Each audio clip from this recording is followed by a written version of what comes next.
Hey guys, welcome back to channel. അപ്പോൾ ഇന്ന് നമ്മൾ കാണാൻ പോകുന്നത് റീസെൻ്റ് ആയിട്ട് പുറത്തിറങ്ങിയിട്ടുള്ള ഒരു മിസ്റ്ററി ഫിക്ഷണൽ വളരെ ഇൻട്രസ്റ്റിംഗ് ആയിട്ടുള്ള ഹോളിവുഡ് ഡ്രാമയായ വെനസ്ഡേ സീസൺ 2-ന്റെ 4ാമത്തെ എപ്പിസോഡാണ്. അങ്ങനെ ഈ എപ്പിസോഡിന്റെ സ്റ്റാർട്ടിങ്ങിൽ തന്നെ ആ ഒരു സൈക്കാട്രിക് ആയിട്ടുള്ള ഒരു ഹോസ്പിറ്റലിലേക്ക് പുതിയതായിട്ട് അഡ്മിഷൻ എടുത്ത് എത്തിയിരിക്കുന്ന സീസൺ 1-ലെ വില്ലത്തി ആയിട്ടുള്ള ലോറലിനെ ഇപ്പൊ ഡോക്ടർ കണ്ട് അവളുടെ അടുത്ത് സംസാരിക്കുന്നുണ്ട്. ശരിക്കും ആ ഒരു ഡോക്ടർ ഇടപെട്ട് ഇപ്പൊ ലോറലിനെ അവിടേക്ക് കൊണ്ടുവന്നിരിക്കുന്നത് എന്തിനാന്ന് വെച്ചാൽ ഡോക്ടറിന്റെ പേഷ്യന്റ് ആയിട്ടുള്ള ടൈലർ ഒരു രീതിയിലും ഇവരായിട്ട് കോപ്പറേറ്റ് ചെയ്യുന്നില്ലെന്നും അതുകൊണ്ട് അവന്റെ മാസ്റ്റർ ആയിട്ടുള്ള ഈ ലോറലിനെ ഉപയോഗിച്ച് എങ്ങനെയെങ്കിലും അവനൊന്ന് മെരുക്കിയെടുക്കാം എന്നുള്ള ഭാവത്തിലാണ് ഡോക്ടർ ഇപ്പോൾ ലോറലിനോട് സംസാരിക്കുന്നത്. അങ്ങനെ ലോറലിനെ എന്ത് പറഞ്ഞിട്ടാണ് നീ അവന്റെ മാസ്റ്റർ ആയെന്നും എങ്ങനെയാണ് അവനെ നീ ഇങ്ങനെ ഒരു ഹൈഡ് ആക്കിയിട്ട് മാറ്റിയെന്നൊക്കെ ഇപ്പൊ ഡോക്ടർ ലോറലിന്റെ അടുത്ത് ചോദിക്കുന്നുണ്ടെങ്കിലും അതിനൊന്നും കൃത്യമായിട്ടുള്ള ഉത്തരം കൊടുക്കാണ്ട് അവളിപ്പോ അതിന് എഗെയിൻസ്റ്റ് ആയിട്ട് കുറെ കാര്യങ്ങൾ പറഞ്ഞുകൊണ്ട് ഇരിക്കുന്നുണ്ട്. ഇത് കേൾക്കുന്ന ഡോക്ടർ ടൈലറിനെ എങ്ങനെയെങ്കിലും റിക്കവർ ചെയ്യാനാണ് നിന്നെ ഞാൻ ഇങ്ങോട്ടേക്ക് കൊണ്ടുവന്നതെന്നും നീ അതിന് കോപ്പറേറ്റ് ചെയ്യുന്നില്ലെങ്കിൽ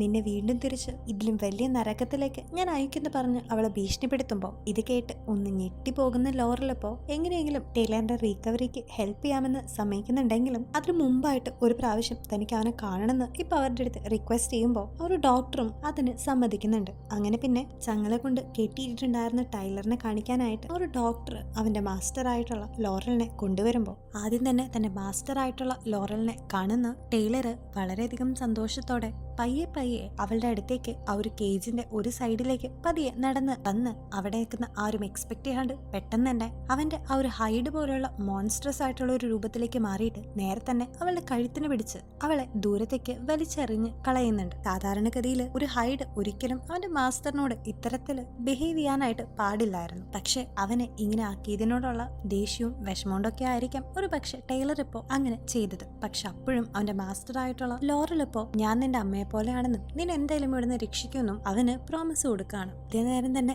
വെനസ്ഡേ ഇപ്പോ കഴിഞ്ഞ എപ്പിസോഡിൽ അവള് ആ ഒരു മരിച്ചുപോയ ഷെറിഫിന്റെ വീട്ടിലേക്കൊക്കെ ചെന്നിട്ട് ഒരുപാട് പേരുടെ ഫോട്ടോസും ഡീറ്റെയിൽസും ഒക്കെ കണ്ടിരുന്നല്ലോ. സോ ആ പറയുന്ന ആൾക്കാരൊക്കെ തന്നെ ഇപ്പോൾ ആ ഒരു ടൈലറിനെയും അവന്റെ മാസ്റ്റർ ആയിട്ടുള്ള ലോറലിനെയും ഒക്കെ കൊണ്ടുപോയിട്ടുള്ള ആ ഒരു സൈക്കാട്രിക് ഹോസ്പിറ്റലിലെ മുമ്പത്തെ പേഷ്യൻസ് ആയിരുന്നു എന്നും അവരുടെയൊക്കെ ഫോട്ടോസ് എന്തിനായിരിക്കും അപ്പൊ അവിടെ വെച്ചിരിക്കുന്നതെന്നൊക്കെ പറഞ്ഞ് ആകെ കൺഫ്യൂസ്ഡ് ആയിട്ട് ഇപ്പോ മരിച്ചുപോയിട്ടുള്ള അവരുടെ ആഷസ് ഒക്കെ ബറി ചെയ്ത് വെച്ചിരിക്കുന്ന സെമിട്രിയിലേക്ക് ചെന്നിട്ട് അതിലൊരാളുടെ ആഷസ് എടുത്ത് നോക്കുമ്പോൾ ഇതേ നേരം തന്നെ അവള് ഇതിനു മുമ്പ് വിളിച്ചത് പ്രകാരം അവളുടെ ഗ്രാൻഡ്മ അവിടേക്ക് എത്തുന്നുണ്ട്. ശരിക്കും വെനസ്ഡേയും അവളുടെ അമ്മയായിട്ട് അത്ര നല്ല ബോണ്ട് അല്ലെങ്കിലും വെനസ്ഡേ അവളുടെ ഗ്രാൻഡ് മദറായിട്ട് നല്ലൊരു ബോണ്ട് ഉള്ളതുകൊണ്ട് തന്നെ അവളുടെ ഗ്രാൻഡ് മദർ ഇപ്പോൾ അവളുടെ അടുത്തേക്ക് വന്നിട്ട് ആ ഒരു ആഷസ് ഒക്കെ മണത്ത് നോക്കിയിട്ട് അതില് ഒരു മനുഷ്യന്റെ അവശിഷ്ടങ്ങളൊന്നും അല്ലെന്നും അത് പ്ലാന്റ്സിന്റെ അവശിഷ്ടങ്ങളൊക്കെയാന്ന് പറയുമ്പോൾ സോ അതിലൂടെ തന്നെ ആ ഒരു സൈക്കാട്രിക് ഹോസ്പിറ്റലിനെ ചുറ്റിപ്പറ്റി എന്തൊക്കെ പന്തികേടുണ്ടെന്നും ആ ഒരു ഹോസ്പിറ്റലിൽ വെച്ച് മരിച്ചു എന്ന് പറയുന്ന പേഷ്യൻസിന്റെ ഒക്കെ കല്ലറകള് ശരിക്കും അവരുടെ ബോഡീസ് ഒന്നും അല്ലെന്നും പകരം വേറെ എന്തൊക്കെയോ വെച്ച് എല്ലാരെയും പറ്റിക്കായിരിക്കും ഇപ്പൊ വെനസ്ഡേ കണ്ടുപിടിക്കുന്നുണ്ട്. ഇതേ നേരത്തെ തന്നെ ഇതൊക്കെ നോക്കിക്കൊണ്ട് ഇപ്പോഴും അവൾ ഒബ്സർവ് ചെയ്തുകൊണ്ടിരിക്കുന്ന ആ ഒരു പക്ഷി ഇപ്പൊ വന്നിട്ട് അവളുടെ കയ്യിലുണ്ടായിരുന്ന കാൽപ്പിന്റെ വീട്ടിൽ നിന്ന് അവൾ എടുത്തുകൊണ്ട് വന്നിരുന്ന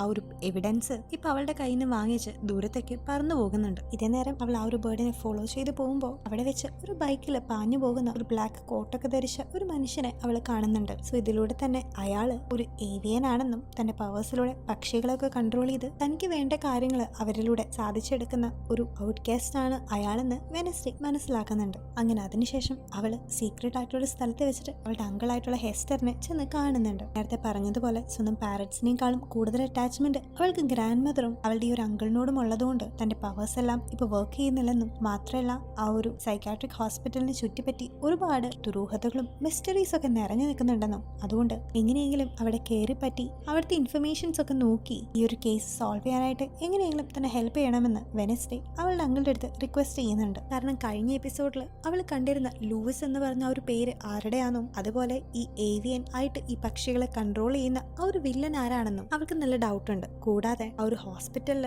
ഉള്ള പേഷ്യൻസ് കുറെ പേര് മിസ്സിംഗ് ആണെന്നും അങ്ങനെ എല്ലാം കൂടി വായിക്കുമ്പോൾ അവൾക്ക് അവിടെയുള്ള ഡോക്ടറിന് നല്ല സംശയം തോന്നുന്നുണ്ട്. എനിവേ അവിടേക്ക് ചെന്ന് ആ ഒരു ലൂയിസിനെ കണ്ടുപിടിക്കാനായിട്ട് അവൾ അങ്കിളുടെ അടുത്ത് റിക്വസ്റ്റ് ചെയ്യുന്നുണ്ട്. ഇതിന്റെ ഇടയിൽ തന്നെ അവിടെ ഇൻവിസിബിൾ ആയിട്ട് നിന്നുകൊണ്ടിരുന്ന അവളെ ഹെൽപ്പ് ചെയ്യാനായിട്ട് എത്തിയിരിക്കുന്ന ആ ആഗ്നസിനെയും അങ്കിള് പുഷ്പം പോലെ കണ്ടുപിടിച്ച് ബാക്കിയുള്ളവരും നിന്നെ കണ്ടുപിടിച്ചില്ലെങ്കിലും അങ്കിളിന് അത് കണ്ടുപിടിക്കാനായിട്ടുള്ള കഴിവുണ്ടെന്ന് പറയുന്നുണ്ട്. അങ്ങനെ ഇപ്പോൾ വെനസ്ഡേയുടെ ആ ഒരു റിക്വസ്റ്റ് പരിഹരിക്കാൻ വേണ്ടിയിട്ട് അവളുടെ അങ്കിളായിട്ടുള്ള ഹെസ്റ്റർ ഒരു ഹോട്ടലിലേക്ക് ചെന്നിട്ട് അവിടെ ഒരു ഫേക്ക് ആയിട്ടുള്ള ഐഡിയ ഒക്കെ കൊടുത്ത് റൂം ബുക്ക് ചെയ്തിട്ട് ആ ഒരു റൂമിന്റെ ഉള്ളിലിരുന്ന് എല്ലാ സാധനങ്ങളും വലിച്ചു വാരിയിട്ട് ഒരു പ്രാന്തനെ പോലെ കുറെ പ്രശ്നങ്ങളൊക്കെ ഉണ്ടാക്കി അവിടെ എല്ലാരെയും ഡിസ്റ്റർബ് ചെയ്യുമ്പോൾ അത് കാണുന്ന റിസപ്ഷനിസ്റ്റ് നേരെ പോലീസിനെ വിളിച്ച് വിവരം അറിയിക്കുന്നുണ്ട്. അങ്ങനെ ഇപ്പൊ പോലീസ് അവനെ പിടിച്ചുകൊണ്ട് പോയിട്ട് ക്വസ്റ്റ്യൻ ചെയ്യുമ്പോൾ അവനിപ്പോ ഒരു പ്രാന്തനെ പോലെ അതിനൊക്കെ ആൻസേഴ്സ് കൊടുക്കുകയും ഒരു മിഠായി തിന്നുന്ന ലാഘവത്തോടെ അവിടെ ഉണ്ടായിരുന്ന ഒരു മുൾച്ചെടി എടുത്ത് കഴിക്കുകയും ചെയ്യുമ്പോൾ അവൻ നോർമൽ അല്ലെന്നും അവന് സാരമായിട്ട് എന്തോ കുഴപ്പമുണ്ടെന്നും പോലീസിന് തോന്നിയിട്ട് അവരിപ്പോൾ നേരെ ആ ഒരു സൈക്യാട്രിക് ഹോസ്പിറ്റലിലേക്ക് വിളിച്ച് കാര്യങ്ങൾ പറയുന്നുണ്ട്. ഇതേ നേരം തന്നെ വെനസ്ഡേ ഇപ്പോൾ അവളുടെ അമ്മേനെ ചെന്ന് കാണുന്നുണ്ട്. കാരണം ഇപ്പൊ അവൾക്ക് സംഭവിച്ചുകൊണ്ടിരിക്കുന്ന ഈ ഒരു ബ്ലാക്ക് ടിയേഴ്സും അതിലൂടെ അവളുടെ പവേഴ്സ് പോയതും ഇതെല്ലാം തന്നെ പണ്ട് അവളുടെ അമ്മയുടെ അനീതിയായിട്ടുണ്ടായിരുന്ന ഒഫീലിയ എന്ന് പറഞ്ഞ ഒരു ആന്റിക്ക് സംഭവിച്ചിരുന്നു എന്നും അവളുടെ പവേഴ്സ് ഇങ്ങനെ ഒരുപാട് മിസ്യൂസ് ചെയ്യുന്ന കാരണം കൊണ്ട് ലാസ്റ്റ് ഒഫീലിയയ്ക്ക് എന്തൊക്കെ വലിയ വലിയ പ്രശ്നങ്ങൾ ഉണ്ടായിന്നൊക്കെ നേരത്തെ കണ്ടപ്പോൾ അവളുടെ അങ്കിള് പറഞ്ഞതനുസരിച്ച് ഇതിനെപ്പറ്റി കൂടുതൽ വിവരങ്ങൾ അറിയാൻ വേണ്ടിയിട്ടാണ് അവളിപ്പോൾ അവളുടെ അമ്മയായിട്ടുള്ള മോർട്ടീഷ്യനെ കാണുന്നത്. ഇതേ നേരം തന്നെ മോർട്ടീഷ്യ ആകട്ടെ അവളുടെ ആന്റ് ഒഫീലിയ ഇതുപോലെ പവേഴ്സ് എല്ലാം കൂടുതൽ യൂസ് ചെയ്ത് അവളുടെ സൈക്കിക് എബിലിറ്റിയൊക്കെ ഒരുപാട് പുഷ് ചെയ്യുന്ന കാരണം കൊണ്ട് അവൾക്ക് അതിൻ്റെതായിട്ടുള്ള ബുദ്ധിമുട്ടുകൾ ഫേസ് ചെയ്ത സമയത്ത് അവളുടെ അമ്മ, അതായത് നമ്മുടെ വെനസ്ഡേയുടെ ഗ്രാൻഡ് മാ, അവൾക്ക് പറ്റിക്കൊണ്ടിരിക്കുന്നത് ഒരു മെന്റൽ പ്രോബ്ലം അല്ലെന്നും അത് അവളുടെ സൈക്കിക് ആയിട്ടുള്ള എബിലിറ്റീസിന്റെ ഒരു എഫക്റ്റ് ആണെന്ന് മനസ്സിലാക്കിയിട്ട് പോലും അവളെ ഒരു സൈക്കാട്രിക് ഹോസ്പിറ്റലിൽ കൊണ്ടുവന്നാക്കിയെന്നും പിന്നീട് അങ്ങോട്ട് അവളെ പറ്റി വളരെ വിയേർഡായിട്ടുള്ള കാര്യങ്ങളാണ് കേട്ടുകൊണ്ടിരുന്നതെന്നും അവളുടെ അമ്മ വളരെ ഇമോഷണൽ ആയിട്ട് പറഞ്ഞുകൊണ്ടിരിക്കുന്ന അതേ നേരത്തെ തന്നെ നമ്മുടെ വെനസ്ഡേയുടെ ഗ്രാൻഡ് മദർ അവിടേക്ക് വരുന്നുണ്ട്. കാരണം കഴിഞ്ഞ വട്ടം അവൾ ഗ്രാൻഡ്മേനെ മീറ്റ് ചെയ്തിരുന്ന സമയത്ത് വെനസ്ഡേ ഗ്രാൻഡ്മേയുടെ അടുത്ത് ഒരു റിക്വസ്റ്റ് ചെയ്തിട്ടുണ്ടായിരുന്നു. കാരണം ആ ഒരു സൈക്കാട്രിക് ഹോസ്പിറ്റലിലെ പേഷ്യൻസ് മരിച്ചിട്ടില്ലെങ്കിൽ പോലും പിന്നെ എങ്ങനെയാണ് അവരുടെ ആഷസും ഡെത്ത് സർട്ടിഫിക്കറ്റ്സും വന്നതെന്ന് അറിയാനും മാത്രമല്ല ആ ഒരു പേഷ്യൻസിന് അപ്പൊ ശരിക്കും എന്താണ് സംഭവിച്ചിരിക്കാനും എന്തിനു വേണ്ടിയിട്ട് ആരായിരിക്കും ആ ഒരു പേഷ്യൻസ് മരിച്ചു എന്ന് പറഞ്ഞിട്ടുള്ള ഡെത്ത് സർട്ടിഫിക്കറ്റ്സ് ഒക്കെ സൈൻ ചെയ്തതെന്നും അവൾ മുത്തശ്ശിയുടെ അടുത്ത് കണ്ടുപിടിക്കാനായിട്ടുള്ള ഹെൽപ്പ് ചോദിച്ചിട്ടുണ്ടായിരുന്നു. അങ്ങനെ ഇപ്പോൾ അവളുടെ ഗ്രാൻഡ്മ പറയുന്നതിനനുസരിച്ച് അഗസ്റ്റസ് എന്ന് പറയുന്ന ഒരു വ്യക്തിയാണ് അവരുടെ ഡെത്ത് സർട്ടിഫിക്കറ്റ്സ് ഒക്കെ സൈൻ ചെയ്ത് കൊടുത്തിരിക്കുന്നത്. അപ്പോൾ ഈ അഗസ്റ്റസിനെ കണ്ടുപിടിക്കുകയാണെങ്കിൽ തീർച്ചയായും ഇതിന് പുറകിലുള്ള ഒരു മിസ്റ്ററി സോൾവ് ചെയ്യാമെന്ന് വെനസ്ഡേക്ക് മനസ്സിലാകുന്നുണ്ട്. അങ്ങനെ ഈ ഒരു കാര്യം മനസ്സിലാക്കി അവൾ അവിടെ നിന്ന് പോകുമ്പോൾ അവളുടെ അമ്മയായിട്ടുള്ള മോർട്ടീഷ്യ ഇപ്പോൾ ആ ഒരു ഗ്രാൻഡ് മദറിന്റെ അടുത്ത് എന്തിനാണ് വെനസ്ഡേനെ ഇങ്ങനെ ഒപ്പം നിൽക്കുന്നതെന്നും അവൾ ആപത്തിലേക്കാണ് പോകുന്നതെന്നും അതുകൊണ്ട് അവളെ ഹെൽപ്പ് ചെയ്യാണെന്ന പേരും പറഞ്ഞ് അവൾ ഒരിക്കലും ഡേഞ്ചറിലാക്കരുതെന്നും പറയുമ്പോൾ ഇപ്പൊ ആ ഒരു ഗ്രാൻഡ് മദർ ആകട്ടെ മോർട്ടീഷ്യ അവിടുത്തെ ഫണ്ട് റേസിംഗ് ആയിട്ടുള്ള ഒരു കമ്മിറ്റിയിൽ ജോയിൻ ചെയ്ത കാരണം കൊണ്ട് നെവർമോറിലേക്ക് ഫണ്ടൊക്കെ റേസ് ചെയ്യാനായിട്ട് നിനക്ക് എന്റെ ഹെൽപ്പ് വേണമെന്നും ഞാൻ അങ്ങനെ എന്റെ പൈസ നെവർമോറിലേക്ക് ഡൊണേറ്റ് ചെയ്യണമെങ്കിൽ ഞാൻ പറയുന്ന കണ്ടീഷൻ നീ ആക്സെപ്റ്റ് ചെയ്യണമെന്ന് ഗ്രാൻഡ് മദർ ഇപ്പോൾ മോർട്ടീഷ്യയുടെ അടുത്ത് പറയുന്നുണ്ട്. മോർട്ടീഷ്യക്കാകട്ടെ ഓൾറെഡി ആ ഒരു ഫണ്ട് ആവശ്യമുള്ളതുകൊണ്ട് അവളിപ്പോൾ ആ ഒരു കണ്ടീഷൻ കേൾക്കുമ്പോഴാണ് വെനസ്ഡേയുടെ ആൻസെസ്ട്രൽ സ്പിരിറ്റ് ആയിട്ടുള്ള ജൂഡിയുടെ ആ ഒരു ബുക്ക് വെനസ്ഡേക്ക് തിരിച്ചു കൊടുക്കാനാണ് അവളുടെ ഗ്രാൻഡ് മദർ അവളോട് ആവശ്യപ്പെടുന്നത്. പക്ഷെ ഇത് കേൾക്കുന്ന മോർട്ടീഷ്യ ഒരു സെക്കൻഡ് പോലും ആലോചിക്കാതെ നേരെ തന്നെ അവളുടെ കയ്യിലിരുന്ന് ജൂഡിയുടെ ആ ഒരു ബുക്ക് എടുത്ത് തീയിലേക്ക് ഇട്ട് അത് നശിപ്പിച്ച് കളയുന്നുണ്ട്. കാരണം മോർട്ടീഷ്യ എത്രയൊക്കെ ബോൾഡും ഡിഗ്നിഫൈഡ് ആയിട്ടുള്ള ഒരു ലേഡി ആണെങ്കിൽ പോലും തന്റെ ഫാമിലിയുടെ കാര്യത്തിൽ യാതൊരു കോംപ്രമൈസും ചെയ്യാതെ തന്റെ സിസ്റ്റർ ആയിട്ടുള്ള ഒഫീലിയയ്ക്ക് സംഭവിച്ചത് ഒരിക്കലും തന്റെ മകൾക്ക് സംഭവിക്കാനായിട്ട് താൻ സമ്മതിക്കില്ലെന്നും മോർട്ടീഷ്യ ഇപ്പോൾ പറയുന്നുണ്ട്. ഇതേ നേരം അങ്കിൾ ഹെസ്റ്റർ ഇപ്പോൾ ആ ഒരു സൈക്കാട്രിക് ഹോസ്പിറ്റലിൽ എത്തുകയും ഡോക്ടർ ഹെസ്റ്ററിനോട് കുറെ ക്വസ്റ്റ്യൻസ് ഒക്കെ ചോദിച്ച് അവന്റെ എക്സ്റേ ഒക്കെ എടുക്കുന്ന സമയത്ത് അതിലൊക്കെ വളരെ വിയേർഡായിട്ടുള്ള ഓരോ കാര്യങ്ങളും കാണുന്ന ഡോക്ടറിന് ശരിക്കും ഹെസ്റ്ററിന് ഒരു മെന്റൽ പ്രോബ്ലം ഉള്ളതായിട്ട് സംശയിച്ച് ആ ഒരു സ്പോട്ടിൽ തന്നെ അവൻ അവിടെ അഡ്മിറ്റ് ചെയ്യുന്നുണ്ട്. അങ്ങനെ അവൻ അവിടെ ജോയിൻ ചെയ്ത ആ ഒരു ടൈം മുതൽ വെനസ്ഡേ അവനോട് ആവശ്യപ്പെട്ടിട്ടുണ്ടായിരുന്ന പോലെ അവള് ഗാൽപ്പിന്റെ വീട്ടിൽ കണ്ട ലൂവിസ് എന്ന് പറഞ്ഞ ആ ഒരു പേര് അത് ആരുടെയാണെന്നും ആ ഒരു വ്യക്തിയെ പറ്റി അവിടെ നന്നായിട്ട് അന്വേഷിച്ചുകൊണ്ടിരിക്കുകയാണ് ഇപ്പൊ അങ്കിള്. അങ്ങനെ അതിന്റെ ഭാഗമായിട്ട് അവൻ ഒരുപാട് പേരുടെ അടുത്ത് ആ ഒരു പേര് ചോദിക്കുന്നുണ്ട്. ഈവൻ അവിടെ ഫുഡൊക്കെ കൊടുക്കുന്ന സ്റ്റാഫിന്റെ അടുത്തും അവൻ ആ ഒരു പേര് ചോദിച്ചു പോവുകയും പിന്നീട് അവരുടെ ഇടയിൽ ചെറിയൊരു കെമിസ്ട്രി വർക്ക്ഔട്ട് ആവുകയും ചെയ്യുന്നുണ്ട്. ഇതേ നേരം തന്നെ വെനസ്ഡേയുടെ അടുത്തേക്ക് ഇപ്പോ അവളുടെ ആ ഒരു ഡൈഹാർട്ട് ഫാൻ ആയിട്ടുള്ള ആഗ്നസ് വന്നിട്ട് ഡെത്ത് സർട്ടിഫിക്കറ്റ്സ് ഒക്കെ ഒപ്പിട്ട് കൊടുത്ത ഡോക്ടറായിട്ടുള്ള അഗസ്റ്റസ് ഒരു ഡോക്ടർ മാത്രമല്ല നെവർമോറിലെ പണ്ടത്തെ ഒരു ടീച്ചർ കൂടിയായിരുന്നു എന്നും മാത്രമല്ല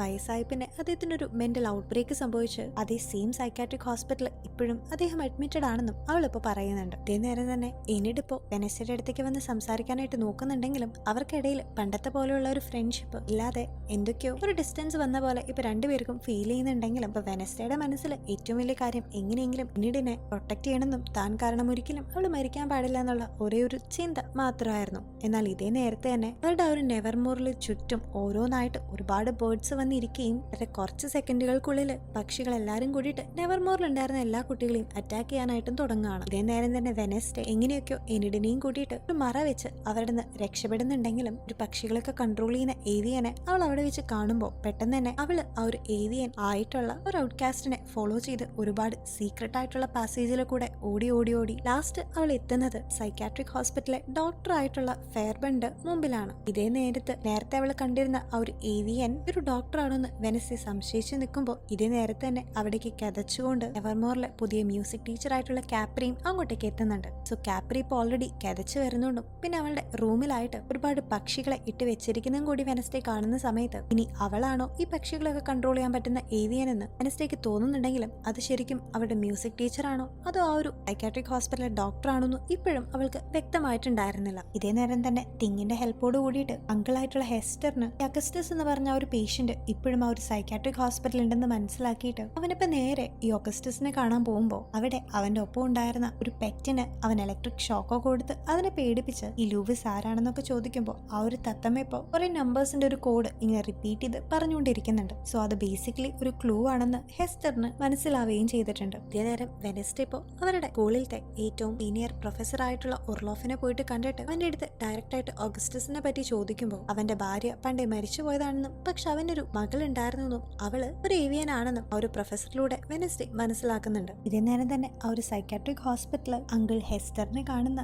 ലോറലിന് തന്റെ എനിമി ആയിട്ടുള്ള വെനസ്ഡേയുടെ അങ്കിൾ ആണെന്നും സോ അതുകൊണ്ട് അവളുടെ പ്ലാൻ പ്രകാരം തന്നെയാണ് ഹെസ്റ്റർ ഇങ്ങോട്ടേക്ക് വന്നതെന്ന് മനസ്സിലാക്കിയിട്ട് അവൾ ഈ കാര്യങ്ങളൊക്കെ ഡോക്ടർ ഫെയർബെന്നെ കണ്ട് പറയുന്നുണ്ട്. അങ്ങനെ ഇപ്പോ അങ്കിൾ ഹെസ്റ്റർ ആ ഒരു തത്തമ്മ പറഞ്ഞ കോഡും നോക്കിക്കൊണ്ട് ഏകദേശം ഒരു റൂമിന് പുറമേ എത്തുമ്പോൾ അതാണ് ലൂയിസ് എന്ന് അവനൊരു ക്ലൂ കിട്ടിയിട്ട് അത് അവൻ ഓപ്പൺ ചെയ്യാൻ പോകും മുമ്പായിട്ട് തന്നെ അങ്കിൾ ഹെസ്റ്റർ ഇവിടെ മനഃപൂർവ്വം കയറി തങ്ങളെല്ലാരെയും പറ്റിക്കായിരുന്നു എന്ന് മനസ്സിലാക്കി അവളിപ്പോ ഒരു പണിഷ്മെന്റ് ആയിട്ട് നമ്മുടെ പക്സ്ലിയുടെ പെറ്റായിട്ടുള്ള സോംബിനെ പൂട്ടിയിട്ട ആ ഒരു റൂമിൽ തന്നെ അങ്കിൾ ഹെസ്റ്ററിനെ കൊണ്ടുപോയി പൂട്ടിയിടുന്നുണ്ട്. ഇതേ നേരം തന്നെ അങ്കിൾ ഹെസ്റ്ററിനെ നോക്കാനായിട്ട് വെനസ്ഡേ ഇതിനു മുമ്പ് അയച്ചിട്ടുണ്ടായിരുന്ന തിങ്ങും ഈ കാര്യങ്ങളൊക്കെ അറിഞ്ഞ് അത് വെനസ്ഡേ അറിയിക്കുമ്പോൾ അവളിപ്പോ ഒന്നും നോക്കാതെ നേരെ തന്നെ അവരുടെ മ്യൂസിക് ടീച്ചറായിട്ടുള്ള കാപ്രി ആവശ്യത്തിന് വേണ്ടി ഹോസ്പിറ്റലിലേക്ക് വരുന്ന തക്കം നോക്കി അവളുടെ കാറിൽ കയറിയിരുന്ന് ഒളിച്ച് തന്റെ ഫ്രണ്ട്സ് ആയിട്ടുള്ള എനിഡിന്റെയും ഫാൻ ഗേൾ ആയിട്ടുള്ള ആഗ്നസിന്റെ ഒക്കെ ഹെൽപ്പോട് കൂടിയിട്ട് ആ ഒരു ഹോസ്പിറ്റലിലേക്ക് എത്തുന്നുണ്ട്. അങ്ങനെ ഒരു കണക്കിന് ആരും കാണാതെ അവള് അങ്കിളിനെ പൂട്ടിയിട്ടിരുന്ന ആ ഒരു റൂം കണ്ടുപിടിച്ച് അങ്കിളിനെ അവിടെ നിന്ന് ഫ്രീ ആക്കി തിരിച്ചിറങ്ങാൻ തരം തന്നെ ആ ഒരു റൂമിലുള്ള സോംബിയെയും അവള് കാണുന്നുണ്ടെങ്കിലും അവരെ ലോക്ക് ചെയ്ത് വെച്ചിരുന്ന ആ ഒരു റൂം തിരിച്ചവർ പൂട്ടാത്ത കാരണം കൊണ്ട് ആ ഒരു സോംബി ആകട്ടെ ഇപ്പൊ അവിടെ കിടന്ന് ബഹളമൊക്കെ ഉണ്ടാക്കി അവന്റെ ലോക്കം പൊട്ടിച്ച് നേരെ പുറത്തേക്ക് ഇറങ്ങി വരുന്നുണ്ട്. ഇതേ നേരം തന്നെ അവിടെ ലോറലിനെ കൊണ്ടുപോയിട്ടുണ്ടായിരുന്ന ഗാർഡ്സിനെ എല്ലാം ഈ ഒരു സോംബി വന്ന് അറ്റാക്ക് ചെയ്യുകയും അങ്ങനെ ഈ ഒരു ചാൻസ് ഉപയോഗിച്ച് ലോറൽ അവിടെ നിന്ന് എസ്കേപ്പ് ചെയ്യുകയും ചെയ്യുന്നുണ്ട്. പോകുന്ന വഴിക്ക് വെനസ്ഡേയും ലോറലും പരസ്പരം തമ്മിൽ കാണുന്നുണ്ടെങ്കിലും അവിടെ വെച്ച് ഇരുവരും അവരുടെ തന്നെ കാര്യങ്ങൾ നോക്കി പോകുന്നുണ്ട്. അങ്ങനെ ഇപ്പോൾ അങ്കിൾ ഹെസ്റ്ററിന്റെ ഹെൽപ്പോട് കൂടിയിട്ട് ആ ഒരു ലൂയിസിന്റെ അഡ്രസ് അറിയാനായിട്ടുള്ള റൂമിലേക്ക് അവർ കിടക്കുമ്പോഴാണ് ലൂയിസ് ശരിക്കും നമ്മൾ ഇത്രയും നേരം വിചാരിച്ച പോലെ ഒരു ആളല്ലെന്നും അത് ശരിക്കും ഒരു പ്രോഗ്രാം ആണെന്നും അവർക്ക് മനസ്സിലാകുന്നത്. അങ്ങനെ പിന്നീട് ആ ഒരു തത്തമ്മ പറഞ്ഞെന്ന കോഡും ടൈപ്പ് ചെയ്ത് അവർ അതിനകത്തേക്ക് കയറുമ്പോൾ അവിടെ എല്ലാരും ഞെട്ടിപ്പിക്കുന്ന ഒരു കാഴ്ചയായിരുന്നു ഇരുവരും കണ്ടത്. കാരണം ഇത്രയും നാളും മരണപ്പെട്ടു എന്നൊക്കെ പറഞ്ഞ് ആ ഒരു ഹോസ്പിറ്റലിൽ നിന്ന് മിസ്സിംഗ് ആയി പോയ പേഷ്യൻസിനെ എല്ലാരെയും അവരവിടെ ഈ ലൂയിസ് എന്ന് പറഞ്ഞ ഒരു ഓപ്പറേഷന്റെ ഭാഗമായിട്ട് ഓരോ തടവുകളിൽ അടച്ചിട്ടിട്ട് ഈ ഔട്ട്കാസ്റ്റുകളായിരുന്ന അവരുടെ മേത്ത് ഓരോ എക്സ്പെരിമെന്റ്സ് ഒക്കെ നടത്തി ഓരോ കാര്യങ്ങളൊക്കെ ഇങ്ങനെ പരീക്ഷിച്ചുകൊണ്ടിരിക്കുകയാണെന്ന് ഇപ്പൊ വെനസ്ഡേക്ക് മനസ്സിലാകുന്നുണ്ട്. ആൻഡ് ഇവരുടെ ഒക്കെ ഫോട്ടോ തന്നെയാണ് അന്ന് ഗാൽപ്പിന്റെ വീട്ടിലേക്ക് പോയപ്പോൾ അവൾ അന്ന് കണ്ടിരുന്നതും. അങ്ങനെ ഓരോരുത്തരെയായിട്ട് അവർ തുറന്നു നോക്കി വെനസ്ഡേക്ക് അവരുടെ പേരുകളൊക്കെ ഗാൽപ്പിന്റെ വീട്ടിൽ നിന്ന് കിട്ടിയ ഫോട്ടോസിൽ ഐഡന്റിറ്റിക്കൽ ആയിട്ട് തോന്നിയെങ്കിലും ഏറ്റവും ലാസ്റ്റത്തെ റൂമിൽ മാത്രം വളരെ മിസ്റ്റീരിയസ് ആയിട്ടുള്ള ഇതുവരെ യാതൊരു റെക്കോർഡും ഇല്ലാത്ത ഒരു വിമനെ അവൾ കാണുന്നുണ്ട്. പക്ഷെ അവർക്ക് കൂടുതൽ എന്തെങ്കിലും സംസാരിക്കാൻ പറ്റുന്നേക്കാളും മുമ്പായിട്ട് തന്നെ അവിടേക്ക് ഇപ്പോൾ ആ ഒരു ബേർഡിനെ കൺട്രോൾ ചെയ്യുന്ന ഏവിയൻ ആയിട്ടുള്ള ഔട്ട്കാസ്റ്റ് വരുന്നുണ്ട്. പക്ഷെ ആ ഒരു മുഖംമൂടി മാറ്റുമ്പോഴാണ് അത് ശരിക്കും ഈ ഒരു ഡോക്ടർ അല്ലായിരുന്നു എന്നും പകരം അവളുടെ അസിസ്റ്റന്റ് ആയിട്ട് കൂടെ നിന്നിരുന്ന ജൂഡി എന്ന് പറഞ്ഞ ആ ഒരു സ്റ്റാഫ് ആയിരുന്നു എന്നും നമ്മളെ കാണിക്കുന്നത്. മാത്രമല്ല നേരത്തെ പ്രൊഫസർ ഒർലോഫ് പറഞ്ഞ പോലെ തന്നെ ഓഗസ്റ്റസിന് ഒരു മകൾ ഉണ്ടായിരുന്നു എന്നും ആ ഒരു മകളാണ് ജൂഡി എന്നും ഇപ്പൊ വെനസ്ഡേക്ക് മനസ്സിലാകുന്നുണ്ട്. മാത്രമല്ല ഇപ്പൊ ജൂഡി അവളോട് സത്യങ്ങളൊക്കെ പറയുന്നുണ്ട്. അതായത് ഈ ഔട്ട്കാസ്റ്റ് ആയിട്ടുള്ള ആൾക്കാർക്കുള്ള പവേഴ്സ് ഒക്കെ നോർമൽ ആയിട്ടുള്ള സാധാരണ മനുഷ്യന്മാരിലേക്ക് എത്തിക്കാനായിട്ടുള്ള ഒരു എക്സ്പെരിമെന്റുകളാണ് ഇവിടെ നടന്നുകൊണ്ടിരുന്നതെന്നും അതിന്റെ ഭാഗമായിട്ടാണ് ഇത്രയും ടെസ്റ്റ് സബ്ജക്റ്റിനെയൊക്കെ ഇവിടെ ഞങ്ങൾ പൂട്ടിയിട്ട് വെച്ചുകൊണ്ടിരുന്നതെന്നും സാധാരണ മനുഷ്യന്മാർക്കും നിങ്ങളുടെ പോലെയുള്ള പവേഴ്സ് ഒക്കെ കിട്ടുകയാണെങ്കിൽ അത് എത്ര വലിയ കാര്യമായിരിക്കും തന്റെ അച്ഛനായിട്ടുള്ള ഓഗസ്റ്റസും ഇതുപോലൊരു കാര്യം ചെയ്തിട്ടാണ് തനിക്കും ഈ പറയുന്ന പോലെ ക്രോസിനെയൊക്കെ കൺട്രോൾ ചെയ്യാനായിട്ടുള്ള ഒരു പവർ കിട്ടിയെന്നൊക്കെ ജൂഡി ഇങ്ങനെ പറയുന്ന നേരത്തെ തന്നെ അങ്കിൾ ഹെസ്റ്റർ ഇപ്പോൾ അവന്റെ പവർ ഉപയോഗിച്ച് അവിടെ വലിയൊരു ഇലക്ട്രിക് ഷോക്ക് കൊടുക്കുന്നതിന്റെ ഭാഗമായിട്ട് ആ ഒരു ഹോസ്പിറ്റലിലുള്ള എൻറ്റയർ ഇലക്ട്രിക് സിസ്റ്റംസ് ഒക്കെ ഷട്ട് ഡൗൺ ആയിട്ട് അവിടെ പൂട്ടിയിട്ടിട്ടുണ്ടായിരുന്ന എല്ലാ പ്രിസണേഴ്സിന്റെയും കേജൊക്കെ തനിയെ പതുക്കെ ഓപ്പൺ ചെയ്തു പോകുന്നുണ്ട്. സോ അതുകൊണ്ട് തന്നെ അവിടെ ലോക്ക്ഡ് ആയിരുന്ന എല്ലാ ഔട്ട്കാസ്റ്റുകളും ബാക്കി എല്ലാവരും തന്നെ അവിടെ നിന്ന് പുറത്തേക്ക് ഓടി രക്ഷപ്പെടുന്നുണ്ട്. ഇതേ നേരം തന്നെ വെനസ്ഡേ ഇപ്പോഴും ആ ഒരു റൂമിൽ ഒറ്റയ്ക്കിരിക്കുന്ന ആ മിസ്റ്റീരിയസ് ആയിട്ടുള്ള ആ ഒരു വിമന്റെ അടുത്തേക്ക് പോയിട്ട് അവളെ ഇവിടെ നിന്ന് രക്ഷപ്പെടാനായിട്ട് സഹായിക്കുന്നുണ്ട്. ഇതേ നേരം ഗാർഡ്സ് ഒന്നും ഇല്ലാതെ ഫ്രീ ആയ ലോറൽ ആകട്ടെ നേരെ ഇപ്പോൾ ഹൈഡ് ആയിട്ടുള്ള ടൈലറിനെ ചെന്ന് കണ്ടിട്ട് നീ എന്റെ മകനാണെന്നും നിന്നെ ഞാൻ എന്തായാലും രക്ഷിക്കുമെന്ന് പറഞ്ഞതല്ലേന്നും പറഞ്ഞ് അവനോട് സംസാരിക്കുന്നുണ്ടെങ്കിലും ആദ്യമൊക്കെ അവളെ ഹഗ് ചെയ്യുന്നുണ്ടെങ്കിലും പിന്നീട് ടൈലർ അവന്റെ യഥാർത്ഥ സ്വഭാവം എടുത്ത് ഒരു ഹൈഡായി മാറി നിനക്ക് ഞാൻ 5 സെക്കൻഡ് തരാമെന്നും വേഗം ഇവിടുന്ന് ഓടി രക്ഷപ്പെട്ടോളാനും പറയുന്നുണ്ട്. അങ്ങനെ അവൾ എത്രയൊക്കെ ഓടിയെങ്കിലും ടൈലറിന് മുമ്പിൽ പിടിച്ചെക്കാൻ പറ്റാതെ ടൈലർ അവന്റെ നഖം വെച്ച് അവളെ കുത്തി ആ ഒരു സ്പോട്ടിൽ വെച്ച് തന്നെ ലോറൽ മരിച്ചു പോകുന്നുണ്ട്. ഇതേ നേരം ആ ഒരു സോംബി ആകട്ടെ ഡോക്ടറിനെയും അഗസ്റ്റസിനെയും അവന്റെ ഇരകളായിട്ട് തിരിഞ്ഞെടുത്തിട്ടുണ്ടായിരുന്നു. ഇതേ നേരം തന്നെ പുറത്തുണ്ടായിരുന്ന എനിഡ് അകത്ത് എന്തൊക്കെയോ കൂടുതൽ പ്രശ്നങ്ങൾ നടക്കുന്നുവെന്ന് മനസ്സിലാക്കി പോലീസിനെ ഇൻഫോം ചെയ്ത് അവര് വന്നപ്പോഴേക്കും ടൈലറും വെനസ്ഡേയും പരസ്പരം ഒന്ന് കാണുകയും പിന്നീട് സീൻ കട്ട് ചെയ്ത് വെനസ്ഡേ ഇപ്പോൾ മുകളിൽ നിന്ന് ജനല് വഴി പുറത്തേക്ക് വീണ് മേത്തൊക്കെ ആകെ ബ്ലഡ് ആയിട്ട് ജീവിക്കോ മരിക്കോ എന്നറിയാണ്ട് കിടക്കുന്നതാണ്. സോ അങ്ങനെ കിടക്കുന്ന വെനസ്ഡേയുടെ ഒരു ഷോട്ടോട് കൂടിയിട്ട് ഇന്നത്തെ എപ്പിസോഡ് ഇവിടെ എൻഡ് ചെയ്യണം. സോ ഗൈസ്, ഈ ഒരു എപ്പിസോഡ് കാണുമ്പോൾ നിങ്ങൾക്ക് ഒരുപാട് കൺഫ്യൂഷൻസ് ഉണ്ടായേക്കാം. ആദ്യമൊക്കെ ആ ഒരു ഡോക്ടറാണോ അതോ പുതിയതായിട്ട് വന്ന മ്യൂസിക് ടീച്ചറായ കാപ്രി ആണോ ശരിക്കും ഈ ഒരു ഏവിയൻ എന്ന് ആദ്യമൊക്കെ നമുക്ക് ഡൗട്ട് തോന്നിയെങ്കിലും ഒരിക്കലും ജൂഡി ആയിരിക്കും അതൊന്നും നമ്മൾ ആരും എക്സ്പെക്ട് ചെയ്തിട്ടുണ്ടാവില്ലല്ലേ. അതുപോലെ തന്നെ ഇപ്പൊ ടൈലർ അവന്റെ മാസ്റ്റർ ആയിട്ടുള്ള ലോറലിനെ കൊന്നിരിക്കുകയാണ്. പക്ഷെ ഒരു ഹൈഡിന് ഒരിക്കലും അവന്റെ മാസ്റ്ററെ അങ്ങനെ കൊല്ലാനും സാധിക്കാറില്ല. മാത്രമല്ല ഇപ്പൊ വെനസ്ഡേ യാതൊരു പവേഴ്സും ഇല്ലാതെ അൺകോൺഷ്യസ് ആയിട്ട് കിടക്കുന്നതും നമ്മൾ കണ്ടു. സോ ഇനി അടുത്തത് എന്താണ് ഈ ഒരു സീരീസിന് ഉണ്ടാവുക എന്ന് ഒരിക്കലും തന്നെ നമുക്ക് പ്രെഡിക്റ്റ് ചെയ്യാൻ പറ്റില്ല. എനിവേ നിങ്ങളുടെ സജഷൻസ് ഒക്കെ കോമന്റ്സ് വഴി ഞങ്ങൾ അറിയിക്കാൻ മറക്കരുത്. ഒപ്പം തന്നെ ഈ ഒരു വീഡിയോസ് ഒക്കെ ഇഷ്ടപ്പെടുകയാണെങ്കിൽ ഞങ്ങളുടെ ചാനൽ സബ്സ്ക്രൈബ് ചെയ്യാനും വീഡിയോ ലൈക്ക് ചെയ്യാനും ആരും തന്നെ മറക്കരുത്. ഇനി ആക്ച്വലി വെനസ്ഡേ സീരീസിൽ 4 എപ്പിസോഡും കൂടിയാണ് നമുക്ക് ബാക്കിയുള്ളത്. പക്ഷെ അത് അടുത്ത മാസം മാത്രമേ റിലീസ് ആവുള്ളൂ. സോ അതുവരെ എല്ലാവരും പേഷ്യൻ്റ്ലി ഒന്ന് വെയിറ്റ് ചെയ്യണേ. എനിവേ ഇനി വരുന്ന റിലീസുകളെല്ലാം ആയിട്ട് നമുക്ക് വീണ്ടും കാണാം. അപ്പോൾ till then take care and by.